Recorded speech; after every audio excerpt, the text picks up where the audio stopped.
Hey class 11th what's up everyone, this is Umang Sharma from आपका सहपाठी। Friends, आज की क्लास में हम करने वाले हैं आपकी एनसीईआरटी की बुक का चैप्टर फाइनेंशियल स्टेटमेंट सेकंड का क्वेश्चन नंबर 9। इससे पहले वाले क्वेश्चन नंबर 8 तक हम ऑलरेडी डिस्कस कर चुके हैं। उन सब के लिंक आपके डिस्क्रिप्शन में है, आप देख लो उनको। और अगर आपको कुछ भी डाउट है, आपको कोई चीज़ है जो आपको समझ में नहीं आ रही है, तो आप मुझे बता सकते हो, हम लोग डिस्कस कर लेंगे। स्टार्ट करते हैं क्वेश्चन नंबर 9 के साथ। देखो, क्वेश्चन नंबर 9 में हमारे पास जो आइटम्स हैं वो क्या क्या दिए हुए हैं। सन्ड्री डेटर्स दिए हैं, ओपनिंग स्टॉक दिया हुआ है, परचेज दिया है, कैरेज इनवर्ड है, वेजेस है, ऑफिस रेंट है, इंश्योरेंस दिया हुआ है, फैक्ट्री रेंट है, क्लीनिंग चार्ज है, सैलरी है, बिल्डिंग है, प्लांट इन मशीनरी है, cash in hand, gas and water, octroi, furniture, patent.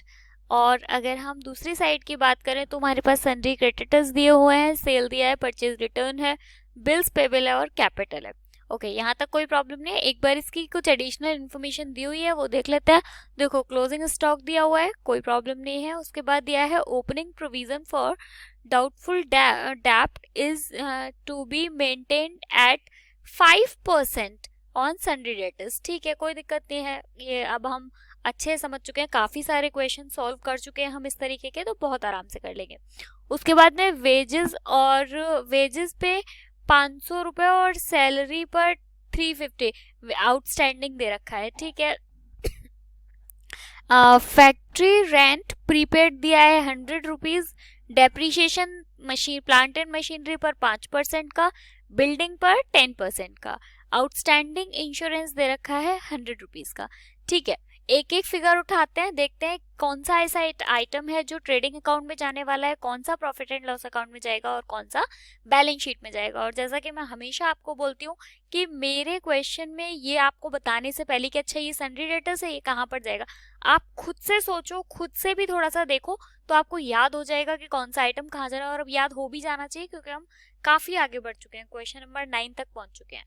तो देखो, सबसे पहले सन्ड्री डेटर्स दिया है, तो आपको पता है सन्ड्री डेटर्स क्या होते हैं, असेट होती है। और असेट है तो मतलब बैलेंस शीट में लेकर जाएंगे। मैं यहाँ लिख देती हूँ सन्ड्री डेटर्स।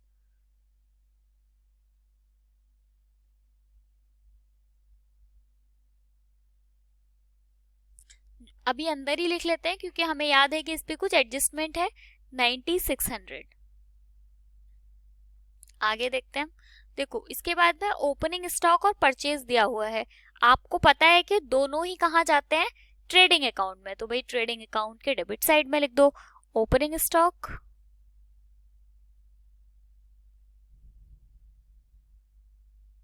ओपनिंग स्टॉक पर कोई एडजस्टमेंट नहीं होती, डायरेक्टली बाहर लिख देते हैं 22,800।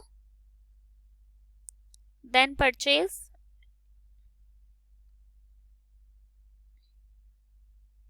परचेज पर रिटर्न भी है, इसलिए अभी अंदर ही लिख लेते हैं 34,800।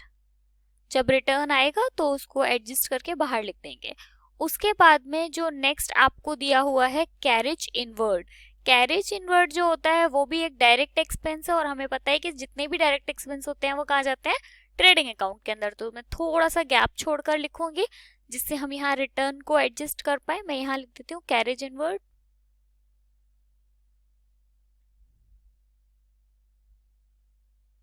कोई एडजस्टमेंट नहीं है, डायरेक्टली बाहर लिख देते हैं 450। आगे बढ़ते हैं। देखो, उसके बाद में आपको वेजेस ये हो गए, मैं जो हो गए उन पर टिक कर देते हैं। नेक्स्ट है वेजेस। तो वेजेस आपको पता ही है, डायरेक्ट एक्सपेंस होता है, यहीं पर लिख देते हैं वेजेस। अभी अंदर ही लिख लेते हैं, क्योंकि वेजेस पर कुछ एडजस्टमेंट है। 1770 के वेजेस दिए हुए हैं। देन इसके बाद में आपको नेक्स्ट जो दिया है वो है ऑफिस रेंट। ऑफिस रेंट जो होता है वो क्या है, एक प्रॉफिट एंड लॉस अकाउंट का आइटम है। तो मैं थोड़ा सा नीचे लिखूंगी, ताकि हम पता चल पाए हमें कि कहाँ पे हमारा ट्रेडिंग अकाउंट खत्म हो रहा है और कहाँ से profit and loss account start हो रहा है। तो मैं यहाँ लिख देती हूँ ऑफिस रेंट।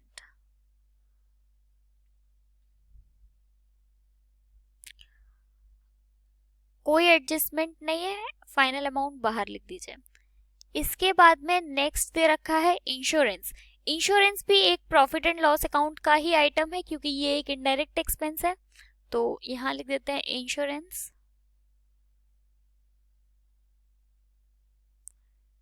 अंदर ही लिख लेते हैं क्योंकि इंश्योरेंस पे प्रीपेड भी था, तो प्रीपेड या आउटस्टैंडिंग जो था वो हम बाद में देख लेंगे। 1440। इसके बाद में नेक्स्ट जो आइटम है वो हमें दिया हुआ है फैक्ट्री रेंट। अच्छा, फैक्ट्री रेंट जो होता है, अगर यहाँ पर केवल रेंट दिया होता, अब आप थोड़ा सा डिफरेंस समझो यहाँ पे, ऑफिस रेंट था, office rent profit and loss account में गया क्योंकि वो एक इनडायरेक्ट एक्सपेंस होता है।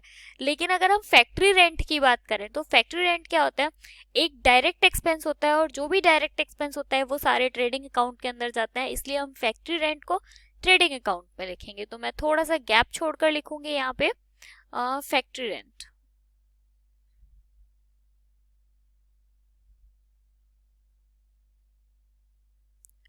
जिसका अमाउंट है 390, अभी यही लिख लेते हैं क्योंकि कुछ एडजस्टमेंट भी है इसके पास। उसके बाद में नेक्स्ट दे रखा है क्लीनिंग चार्जेस। क्लीनिंग चार्जेस भी डायरेक्ट आपके ऑफिस से रिलेटेड होते हैं, इसलिए इनको भी यही लिखा जाएगा। तो मैं यहाँ लिख देती हूँ क्लीनिंग चार्जेस, थोड़ा सा गैप छोड़कर लिखूंगी।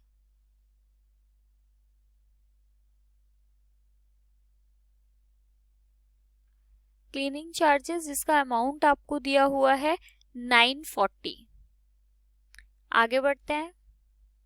नेक्स्ट जो फिगर है वो हमें क्लीनिंग चार्जेस तक हो चुका है, उसके बाद सैलरी दी हुई है, और सैलरी भी प्रॉफिट एंड लॉस अकाउंट का आइटम है।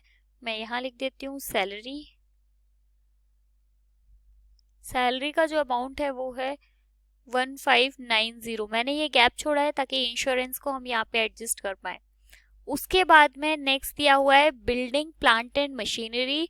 बिल्डिंग भी आपको पता है क्या बैलेंस शीट का आइटम है, profit and plant and machinery भी बैलेंस शीट का आइटम है, असेट है दोनों।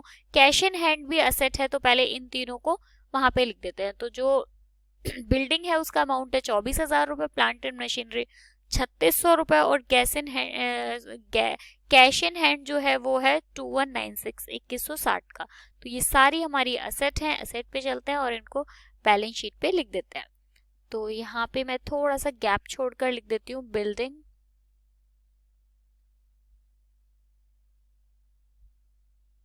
अंदर ही लिख लेते हैं अभी क्योंकि इस पे डेप्रीशिएशन था। तो ये 24,000 रुपए। इसके बाद में थोड़ा सा गैप छोड़ के प्लांट एंड मशीनरी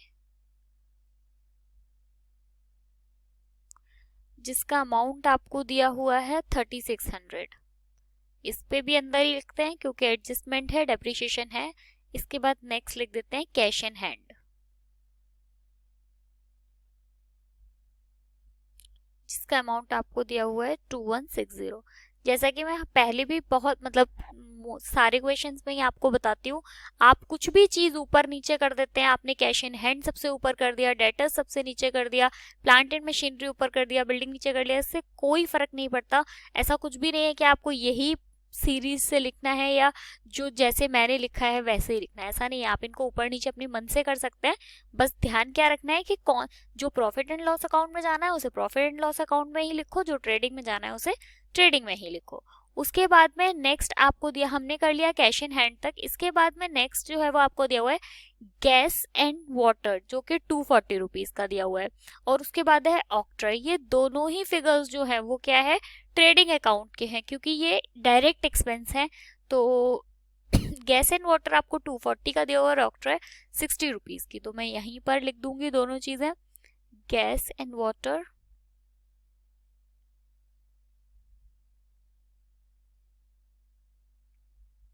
$240, ऑक्ट्रा 60 रुपीज। आगे बढ़ते हैं। नेक्स्ट आपको दिया हुआ है फर्नीचर, और फर्नीचर जो है वो क्या है, एक प्रॉफिट एंड लॉस फर्नीचर जो है वो बैलेंस शीट का आइटम है क्योंकि आपके लिए असेट है। तो फर्नीचर लिख देते हैं यहाँ पे।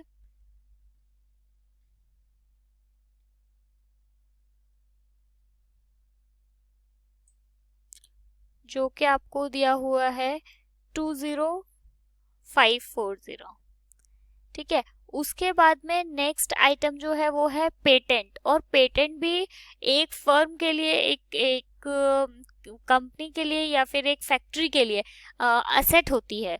तो तो वो है 10,000 रुपए की, तो आप इसको भी लिख दीजिए, यहाँ पर लिख देते हैं हम इसको पेटेंट।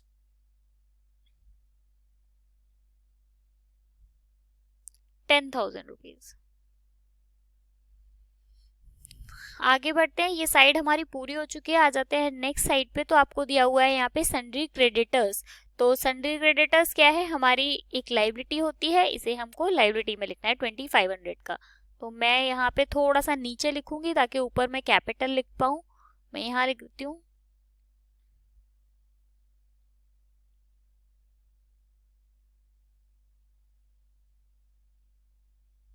जिसका अमाउंट आपको दिया हुआ है 2500।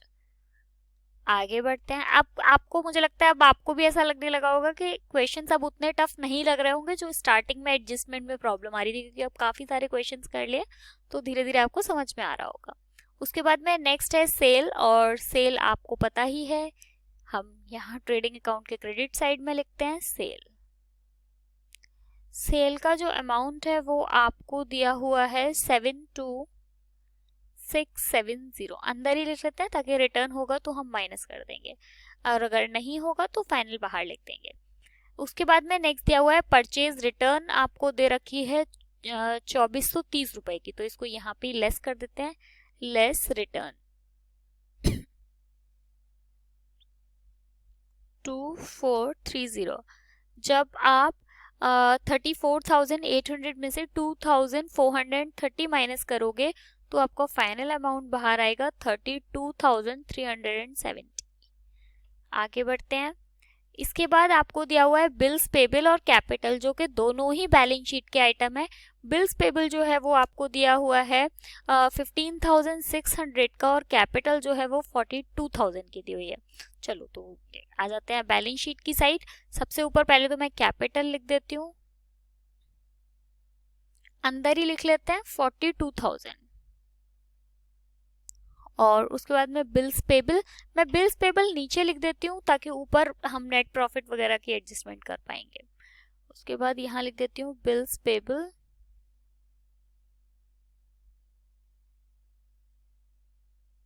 जिसका अमाउंट आपको दिया हुआ है 15,600।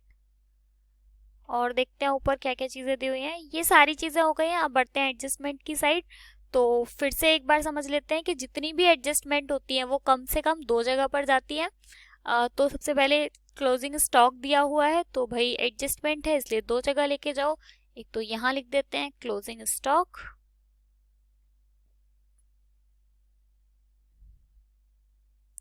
10,000, और एक हम बैलेंस शीट में लिख देते हैं। तो असेट है क्योंकि हमारी, हम यहाँ लिख देते हैं क्लोजिंग स्टॉक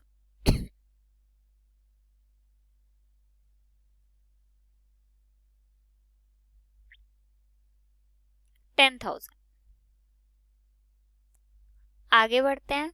नेक्स्ट जो एडजस्टमेंट दी हुई है वो आपको दिया हुआ है, टू प्रोविजन फॉर डाउटफुल डेब्ट is to be maintained at 10% on sundry debtors.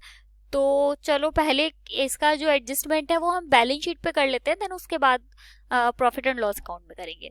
आपका जो सन्ड्री डेटर्स दिए हुए है वो 9600 के दे रखे हैं, जिस पर आपको 5% का प्रोविजन बनाना है। तो आप यहाँ पे 480, मतलब जब आप इसका 9600 का 5% निकालोगे तो वो निकल कर आएगा आपका 480। तो ये हो गया आपका नया प्रोविजन, तो लेस न्यू प्रोविजन। जब आपका मतलब 9600 के आपके डेटर्स हैं जिसपे आपने 480 का प्रोविजन बनाया है, तो आप लेस करेंगे तो फाइनल अमाउंट बाहर आएगा आपका 9120।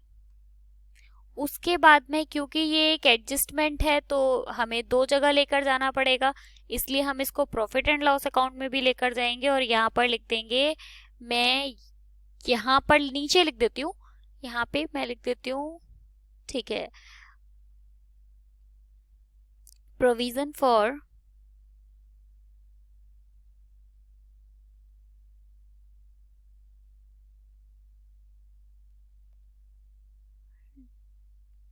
डेब्ट, ठीक है, कितना 480।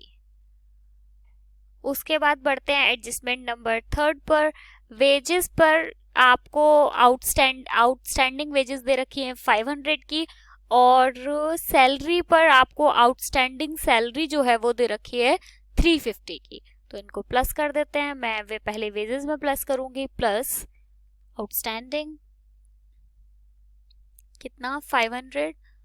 तो जब आप 1770 में 550 प्लस करोगे तो फाइनल अमाउंट बाहर आएगा 2270। इसके बाद आ जाते हैं सैलरी पर।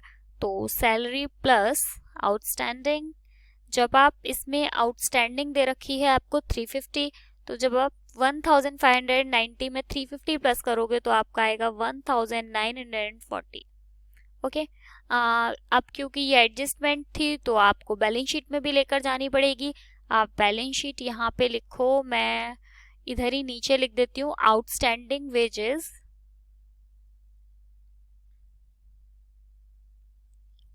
350 और आउटस्टैंडिंग सैलरी आपको दे रखी है 500 की। आगे बढ़ते हैं। नेक्स्ट इसके बाद में आ रहा है आपका factory rent prepaid 100 rupees. Factory rent prepaid है आपका 100 रुपए का। तो फैक्ट्री रेंट पे आ जाते हैं आप, यहाँ पे लेस प्रीपेड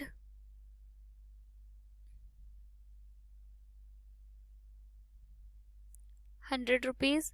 390 में से 100 माइनस करोगे तो 290। अब इसको आपको बैलेंस शीट में भी लेकर जाना है, तो प्रीपेड है, असेट है आपकी, मैं यहां लिख देती हूँ प्रीपेड फैक्ट्री रेंट 100 रुपीज। आगे बढ़ते हैं। तो आपको फोर्थ नंबर का जो सॉरी एडजस्टमेंट दिया हुआ है वो डेप्रिसिएशन दिया हुआ है प्लांट एंड मशीनरी पर 5% और बिल्डिंग पर 10%। तो पहले चलते हैं यहाँ पे, तो लेस डेप्रिसिएशन ये निकल कर आएगा आपको 10% 2400। 24,000 में से 2400 माइनस करोगे तो 21,600। उसके बाद में प्लांट एंड मशीनरी पर 5%, तो लेस डेप्रिसिएशन 5%। जब आप 3600 का 5% निकालोगे तो आपका आएगा 180। 3600 में से 180 माइनस करोगे तो आपका निकल कर आएगा 33,420। अब क्योंकि ये एडजस्टमेंट है तो भाई प्रॉफिट एंड लॉस अकाउंट में भी लेकर जाओ इनको, यहाँ पे ले आओ। मैं यही नीचे ही लिख देती हूँ dep on building, dep on building पर जो डेप्रिसिएशन है वो 2400 का है, और दूसरा dep on plant and machinery मैं ये ऊपर लिख देती हूँ ताकि नीचे थोड़ा सा स्पेस रहे, ताकि मैं टोटल लगा पाऊँ। तो भले यहाँ पे लिख देती हूँ dep on depreciation on plant and machinery,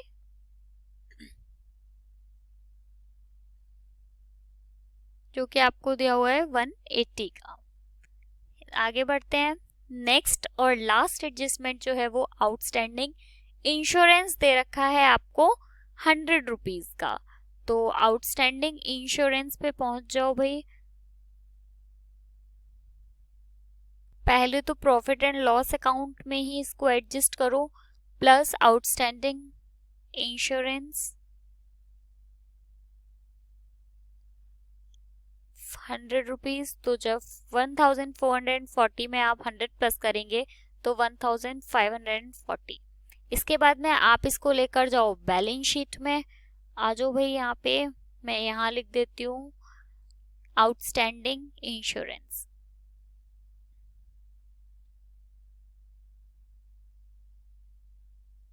100।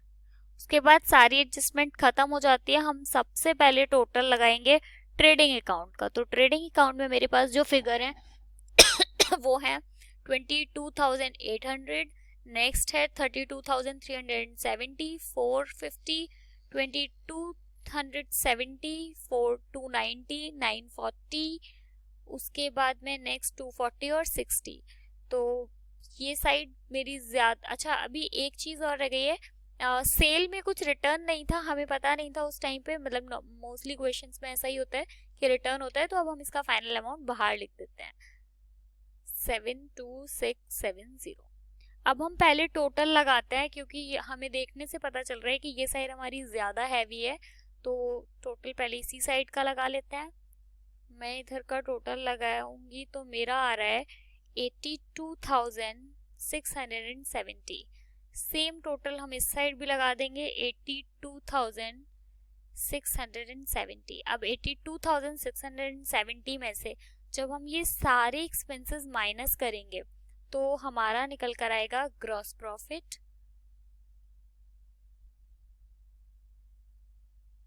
जो कि मेरा निकल कर आ रहा है 23,250। इस ग्रॉस प्रॉफिट को हम ट्रांसफर कर लेंगे प्रॉफिट एंड लॉस अकाउंट में, तो ग्रॉस प्रॉफिट 23,250 टोटल लगा लेंगे नीचे, तो यही साइड हमारी ज्यादा है, तो हम यहाँ पे टोटल लगाएंगे 23,250। सेम टोटल इस साइड भी लगा दो 23,250। इसमें से ये सारी चीजें माइनस करो, इधर हमारे पास में है 180, 820, 1,540, 1,940, 480 और 2,400। तो जब मैं 23,250 में से ये सारी चीज माइनस कर रही हूँ तो मेरा आ रहा है 15,890, जो कि हमारा नेट प्रॉफिट है। अब इसी नेट प्रॉफिट को हम कैपिटल में प्लस कर लेते हैं, तो मैं यहाँ लिखूंगी प्लस नेट प्रॉफिट, जो कि है 15,890, ऐड करने के बाद में आएगा 57,890।